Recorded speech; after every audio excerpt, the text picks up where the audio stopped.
Alors, pourquoi la réforme des retraites est inacceptable?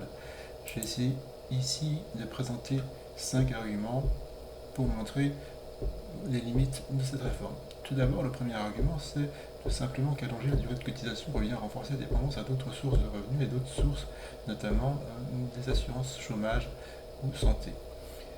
Les personnes âgées ne pouvant plus, ou bien souvent, à l'exception des plus aisés ou des plus qualifiés, pouvoir exercer un travail. Ce n'est pas une politique de l'emploi permettant d'augmenter les cotisations globalement.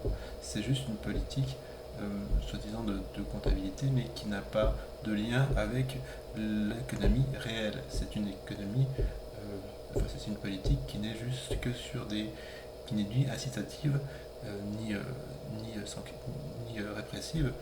Il n'y a pas de sanctions, il y aura juste seulement des gens qui seront de plus en plus à la marge, qui ne pourront pas accéder à un système de retraite. Ensuite, un deuxième argument, il n'y a pas de réel problème sur la pyramide des âges. Contrairement à ce que les arguments, notamment qui viennent des pays anglo-saxons, prétendent, la France est une exception, c'est qu'il n'y a pas de resserrement de la pyramide des âges. Aujourd'hui, on a déjà la moitié des baby boomers qui sont partis à la retraite, l'autre moitié va suivre dans les prochaines années, et dans les projections que l'INSEE fait, dans les années 2060, il n'y aura probablement pas un resserrement non plus qui serait incompatible avec le régime de cotisation que l'on a actuellement. Troisièmement, il n'y a pas de risque, enfin même s'il y aurait un risque pour les futures retraites, les cotisations sociales ne sont qu'un instrument parmi d'autres.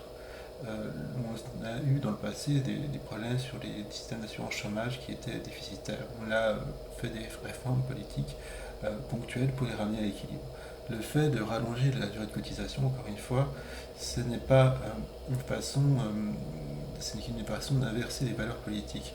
Là où nos politiques devraient être attachées à défendre des acquis qui sont des acquis éthiques et des acquis moraux, c'est-à-dire le droit à vivre décemment, simplement ça, il remplace ça par une sorte de valeur figée de la technocratie qui n'est pas qui est néfaste pour la démocratie et qui est en fait un retournement de valeur au profit de la bureaucratie n'est pas de la politique. Donc là, on est rentré dans un système qui se dit politique, mais qui n'est pas de la politique. C'est un système autoritaire, simplement basé sur des arguments technocratiques. Quatrièmement, parce qu'il s'agit simplement ni plus ni moins d'un passage en force, cette réforme est avant tout un désir de supprimer des acquis pour montrer ses muscles politiquement. Parce que montrer sa force politique dans un moment où la gauche n'arrive plus à rassembler sur un thème que l'extrême droite n'occupe pas habituellement, ça permet de casser encore plus les rouages politiques.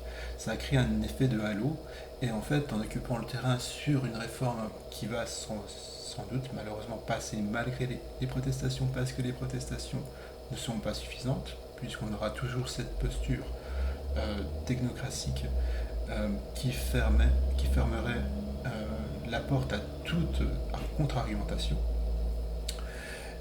Ça nous empêche effectivement d'avoir d'autres arguments sur d'autres thèmes. Finalement, on est en train de resserrer finalement le système d'argumentaire autour d'une forme de noyau dur qui n'autorise plus le débat. Enfin, et ça c'est directement lié au quatrième point, c'est finalement casser ces systèmes d'assurance ou les rendre un peu plus ineptes.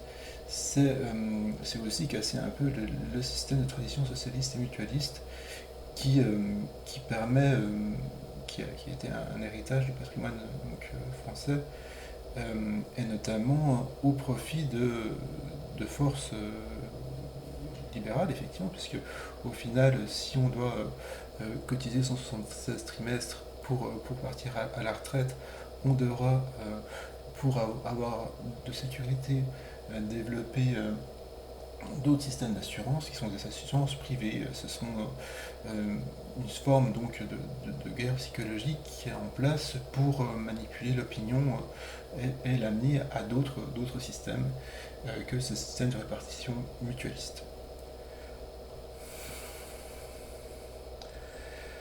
Donc c'est un mouvement qui est globalement mené depuis les pays anglo-saxons contre la diffusion en fait, d'une alternative à leur modèle.